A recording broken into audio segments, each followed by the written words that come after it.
ದಸರಾ ಉದ್ಘಾಟನೆ ವಿಚಾರ ಇದೀಗ ರಾಜಕೀಯ ವಿವಾದಕ್ಕೆ ಕಾರಣವಾಗ್ತಾ ಇದೆ. ಬೂಕರ್ ಪ್ರಶಸ್ತಿ ವಿಜೇತೆ ಬಾನು ಮುಸ್ತಾಕ್ ಅವರನ್ನ ದಸರಾ ಉದ್ಘಾಟನೆಗೆ ಆಹ್ವಾನ ಮಾಡಿರೋದಕ್ಕೆ ಬಿಜೆಪಿ ಹಾಗೂ ಹಿಂದೂಪರ ಸಂಘಟನೆಗಳು ಇದೀಗ ಸಾಕಷ್ಟು ಆಕ್ರೋಶವನ್ನ ಹೊರಹಾಕ್ತಾ ಇದೆ.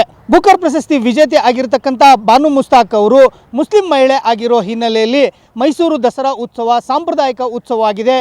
ಹೀಗಾಗಿ ಮುಸ್ಲಿಂ ಮಹಿಳೆ ಆಗಿರತಕ್ಕಂಥ ಬಾನು ಮುಸ್ತಾಕ್ ಅವರು ಮೂರ್ತಿ ಪೂಜೆಯನ್ನು ಒಪ್ಪುವುದಾದರೆ ಮಾತ್ರ ದಸರಾವನ್ನು ಉದ್ಘಾಟನೆ ಮಾಡಲಿ ಅಂತ ಹೇಳಿ ಬಿಜೆಪಿ ನಾಯಕರುಗಳು ಮತ್ತು ಹಿಂದೂಪರ ಸಂಘಟನೆಗಳು ಸಾಕಷ್ಟು ಆಕ್ರೋಶವನ್ನು ವ್ಯಕ್ತಪಡಿಸ್ತಾ ಇದ್ದಾರೆ. ಅದರ ಜೊತೆಗೆ ಬಾನು ಮುಸ್ತಾಕ್ ಅವರು ಮುಸ್ಲಿಂ ಮಹಿಳೆ ಆಗಿರೋ ಹಿನ್ನೆಲೆಯಲ್ಲಿ ಅವರು ಯಾವುದೇ ಕಾರಣಕ್ಕೂ ಸಹ ಮೂರ್ತಿ ಪೂಜೆಯನ್ನು ಮಾಡಲ್ಲ. ಹೀಗಾಗಿ ಅವರಿಂದ ಮೈಸೂರು ದಸರಾ ಉದ್ಘಾಟನೆ ಬೇಡವೇ ಬೇಡ ಅಂತ ಹೇಳಿ ಸರ್ಕಾರದ ವಿರುದ್ಧ ಇದೀಗ ವಿಪಕ್ಷಗಳ ನಾಯಕರುಗಳು ಸಾಕಷ್ಟು ಆಕ್ರೋಶವನ್ನು ಸಹ ವ್ಯಕ್ತಪಡಿಸೋದರ ಜೊತೆಗೆ ಬಾನು ಮುಸ್ತಾಕ್ ಅವರಿಂದ ದಸರಾ ಉದ್ಘಾಟನೆ ಬೇಡವೇ ಬೇಡ, ಒಂದು ವೇಳೆ ದಸರಾವನ್ನು ಬಾನು ಮುಸ್ತಾಕ್ ಅವರ ಮೂಲಕ ಉದ್ಘಾಟನೆ ಮಾಡಿಸೋದಾದರೆ ಇನ್ನೋರ್ವ ಬೂಕರ್ ಪ್ರಶಸ್ತಿ ವಿಜೇತೆ ಆಗಿರ್ತಕ್ಕಂಥ ದೀಪಾ ಬಸ್ತಿ ಅವ್ರನ್ನೂ ಸಹ ಅವರ ಮೂಲಕವೂ ಸಹ ಮೈಸೂರು ದಸರಾವನ್ನು ಉದ್ಘಾಟನೆಗೆ ಅವರಿಗೂ ಆಹ್ವಾನವನ್ನು ಕೊಡಿ ಅಂತ ಹೇಳಿ ಒಂದು ಕಡೆ ಒತ್ತಾಯವನ್ನು ಮಾಡ್ತಾ ಇದ್ದಾರೆ.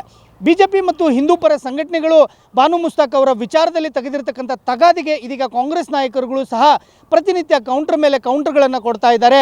ನಾವು ಸಂವಿಧಾನಬದ್ಧವಾಗಿ ಅವರಿಗೆ ಆಹ್ವಾನವನ್ನು ಮಾಡಿದ್ದೀವಿ.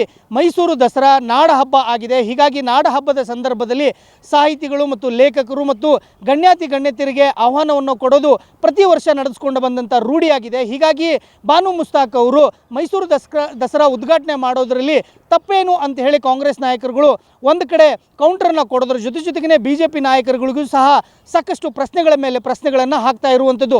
ಮೊದಲನೇದಾಗಿ ಬಾನು ಮುಸ್ತಾಕ್ ಅವರ ವಿಚಾರದಲ್ಲಿ ತಗಾದೆಯನ್ನು ತೆಗಿತಿರ್ತಕ್ಕಂಥ ಬಿಜೆಪಿ ನಾಯಕರು ಬಾನು ಮುಸ್ತಾಕ್ ಅವರು ಮುಸ್ಲಿಂ ಮಹಿಳೆ ಅಂತ ಹೇಳಿ ನೀವು ಆ ವಿಚಾರವನ್ನು ಎತ್ತಾ ಇದ್ದೀರಾ, ಮುಸ್ಲಿಮರನ್ನ ತುಷ್ಟೀಕರಣ ಮಾಡ್ತಾ ಇದ್ದೀರಿ ಅಂತ ಹೇಳಿ ನೀವೇನು ಆರೋಪ ಮಾಡ್ತಾ ಇದ್ದೀರಿ. ಆದರೆ ಕೇಂದ್ರದಲ್ಲಿ ಆಗಿದ್ದಂಥ ಸಂಸತ್ ಭವನ ಉದ್ಘಾಟನೆ ವೇಳೆಯಲ್ಲಿ ರಾಷ್ಟ್ರಪತಿ ದ್ರೌಪದಿ ಮುರ್ಮು ಅವ್ರನ್ನ ನೀವ್ಯಾಕೆ ಉದ್ಘಾಟನೆಗೆ ಆಹ್ವಾನವನ್ನು ಮಾಡಲಿಲ್ಲ ಅನ್ನೋ ಒಂದು ಕೌಂಟರ್ನ ಕಾಂಗ್ರೆಸ್ ನಾಯಕರುಗಳು ಸಹ ಮಾಡ್ತಾ ಇದ್ದಾರೆ. ದ್ರೌಪದಿ ಮುರ್ಮು ಅವರು ಒಬ್ಬ ವಿಧವೆ ಆಗಿರೋ ಹಿನ್ನೆಲೆಯಲ್ಲಿ ಅವರನ್ನು ಸಂಸತ್ ಭವನ ಉದ್ಘಾಟನೆಗೆ ಆಹ್ವಾನ ಮಾಡಲಿಲ್ವೋ ಅಥವಾ ಅವರೊಬ್ಬರು ST ಸಮುದಾಯಕ್ಕೆ ಸೇರಿದ ಮಹಿಳೆ ಆಗಿರೋ ಹಿನ್ನೆಲೆಯಲ್ಲಿ ಅವರನ್ನು ಸಂಸತ್ ಭವನದ ಉದ್ಘಾಟನೆಯಿಂದ ದೂರ ಇಡಲಾಯ್ತಾ ಅನ್ನೋ ಒಂದು ಪ್ರಶ್ನೆಗಳನ್ನು ಇದೀಗ ಕಾಂಗ್ರೆಸ್ ನಾಯಕರುಗಳು ಸಹ ಹಾಕ್ತಾ ಇರುವಂಥದ್ದು. ಮತ್ತು ಸಂಸತ್ ಭವನದ ಉದ್ಘಾಟನೆ ವೇಳೆಯಲ್ಲಿ ಪ್ರಧಾನಿ ನರೇಂದ್ರ ಮೋದಿಯ ಹಿಂದ್ಗಡೆ ಬಂದಂಥ ಏನು ಮಠಾಧೀಶರಿದ್ದರು ಅವರನ್ನು ಯಾಕೆ ನೀವು ಆವತ್ತು ಆಹ್ವಾನವನ್ನು ಮಾಡಿದ್ರಿ? ಸಂಸತ್ ಭವನ ಉದ್ಘಾಟನೆ ವೇಳೆ ಮಠಾಧೀಶರಿಗೆ ಆಹ್ವಾನವನ್ನು ಕೊಡೋದಾದರೆ ನಾಡ ಹಬ್ಬ ಮೈಸೂರು ದಸರಾ ಉದ್ಘಾಟನೆಗೆ ಬಾನು ಮುಸ್ತಾಕ್ ಅವರನ್ನು ಯಾಕೆ ವಿರೋಧ ಮಾಡ್ತಾ ಇದ್ದೀರಿ ಅಂತ ಹೇಳಿ ಕಾಂಗ್ರೆಸ್ ನಾಯಕರುಗಳು ಪ್ರಶ್ನೆಗಳನ್ನು ಹಾಕ್ತಾ ಇದ್ದಾರೆ. ಅದರ ಜೊತೆಗೂ ಸಹ ಈ ಹಿಂದೆ ರಾಷ್ಟ್ರಪತಿ ಆಗಿದ್ದಂಥ ಅಬ್ದುಲ್ ಕಲಾಂ ಅವರು ಮುಸ್ಲಿಂ ನಾಯಕರಾಗಿದ್ದರು. ಅವರನ್ನು ನೀವು ರಾಷ್ಟ್ರಪತಿಯಾಗಿ ಒಪ್ಕೊಳ್ಳುವಂಥ ಸಂದರ್ಭದಲ್ಲಿ ಅವರು ಮುಸ್ಲಿಮರು ಅಂತ ನಿಮಗೆ ಗೊತ್ತಿರಲಿಲ್ವಾ ಅನ್ನೋ ಒಂದು ಪ್ರಶ್ನೆಯೂ ಸಹ ಇದೀಗ ಕಾಂಗ್ರೆಸ್ ನಾಯಕರುಗಳು ಸಹ ಹಾಕ್ತಾ ಇರುವಂಥದ್ದು. ಹೀಗಾಗಿ ಬಿಜೆಪಿ ನಾಯಕರು ಪ್ರತಿನಿತ್ಯ ಒಂದು ಕಡೆ ಬಾನು ಮುಸ್ತಾಕ್ ಅವರು ಮುಸ್ಲಿಂ ಮಹಿಳೆ ಆಗಿರೋ ಹಿನ್ನೆಲೆಯಲ್ಲಿ ಅವರಿಂದ ದಸರಾ ಉದ್ಘಾಟನೆ ಬೇಡ ಅಂತೇಳಿ ಬಿಜೆಪಿ ನಾಯಕರುಗಳು ಸರ್ಕಾರಕ್ಕೆ ಸವಾಲು ಹಾಕಿ ವಿರೋಧವನ್ನು ಮಾಡಿ ಆಕ್ರೋಶವನ್ನು ವ್ಯಕ್ತಪಡಿಸ್ತಾ ಇದ್ದಾರೆ. ಕಾಂಗ್ರೆಸ್ ನಾಯಕರುಗಳು ಅದೇ ಮುಸ್ಲಿಂ ವಿಚಾರವನ್ನೇ ಇಟ್ಟುಕೊಂಡು ಇದೀಗ ಕೇಂದ್ರ ಮತ್ತು ಏನು ರಾಷ್ಟ್ರಪತಿ ಆಗಿದ್ದಂಥ ಅಬ್ದುಲ್ ಕಲಾಂ ಅವ್ರನ್ನ ಹೆಸರನ್ನು ತರುವುದರ ಮೂಲಕ ಇದೀಗ ಕಾಂಗ್ರೆಸ್ ನಾಯಕರುಗಳು ಬಿಜೆಪಿಗೆ ಕೌಂಟರನ್ನು ಕೊಡ್ತಾ ಇದ್ದಾರೆ. ಆದರೆ ಬಿಜೆಪಿ ಮತ್ತು ಕಾಂಗ್ರೆಸ್ ಮೈಸೂರು ದಸರಾ ಉದ್ಘಾಟನೆಯ ವಿಚಾರದಲ್ಲಿ ಸಾಕಷ್ಟು ರಾಜಕೀಯವನ್ನು ಮಾಡ್ತಾ ಇರುವಂಥದ್ದು.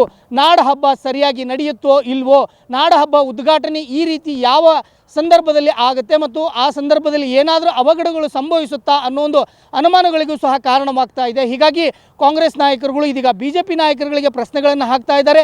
ಬಿಜೆಪಿ ನಾಯಕರುಗಳು ಕಾಂಗ್ರೆಸ್ ನಾಯಕರುಗಳಿಗೆ ಆಕ್ರೋಶವನ್ನು ವ್ಯಕ್ತಪಡಿಸ್ತಾ ಇದ್ದಾರೆ. ಹೀಗಾಗಿ ಮೈಸೂರು ದಸರಾ ಉದ್ಘಾಟನೆ ವಿಚಾರ ಇದೀಗ ರಾಜಕೀಯ ಚರ್ಚೆಗೆ ಕಾರಣವಾಗಿದ್ದಂತೂ ಸುಳ್ಳಲ್ಲ.